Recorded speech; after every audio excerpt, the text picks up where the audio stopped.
दिल्ली में पुराने वाहनों पर लगे प्रतिबंध को लेकर आज एक अहम दिन है। हजारों वाहन मालिकों की उम्मीदें टिकी हैं आज होने वाली उस बैठक पर, जहां फैसला हो सकता है कि उनकी गाड़ी अब चलेगी या फिर हमेशा के लिए बंद हो जाएगी। क्या सच में पुराने वाहनों पर लगी ईंधन पाबंदी हटेगी? क्या 15 साल पुरानी पेट्रोल कार और 10 साल पुरानी डीजल गाड़ी फिर से सड़कों पर दौड़ सकेगी? और इस पूरे विवाद का असली कारण क्या है? चलिए इस पूरे मामले को विस्तार से समझते हैं। दिल्ली एनसीआर में पुराने वाहनों को लेकर लंबे समय से एक सख्त नीति लागू है। राष्ट्रीय हरित अधिकरण यानी एनजीटी और सुप्रीम कोर्ट के आदेश के मुताबिक राजधानी में 10 साल पुरानी डीजल और 15 साल पुरानी पेट्रोल गाड़ियों पर रोक है। इस फैसले के पीछे तर्क है वायु प्रदूषण को रोकना। लेकिन अब सवाल है कि क्या ये फैसला पुनर्विचार के लायक है? इसका जवाब आज मिल सकता है। दिल्ली के पर्यावरण मंत्री मनजिंदर सिंह सिरसा ने इस मुद्दे को गंभीरता से उठाया है।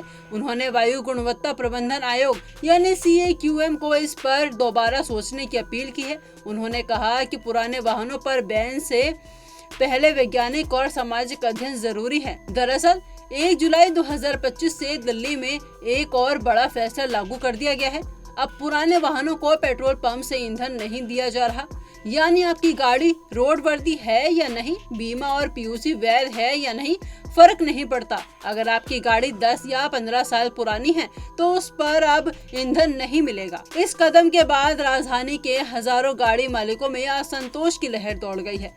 जिन लोगों की गाड़ियां अभी भी चलने लायक हैं, उन्हें भी जबरन रद्दी घोषित किया जा रहा है।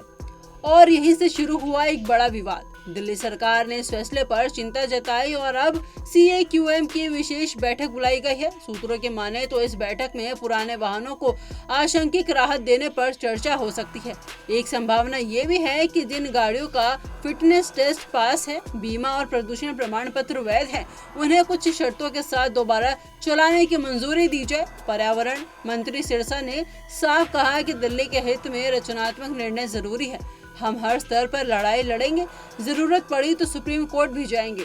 असल में ये पूरा विवाद जुड़ा है एंड ऑफ लाइफ व्हीकल नीति से। CAQM ने अप्रैल 2025 में एक योजना बनाई थी जिसमें पूरे NCR से 3 चरणों में पुराने वाहनों को हटाने की बात की गई थी। इसका पहला चरण 1 जुलाई से दिल्ली में लागू हुआ, जिसमें ईंधन आपूर्ति पर पाबंदी शामिल थी। लेकिन नीति के पक्ष में भी तर्क है। वायु गुणवत्ता सूचकांक यानी AQI लगातार खराब रहता है। दिल्ली की हवा में कार्बन और सल्फर जैसे हानिकारक तत्व गाड़ियों के कारण ही बनते हैं।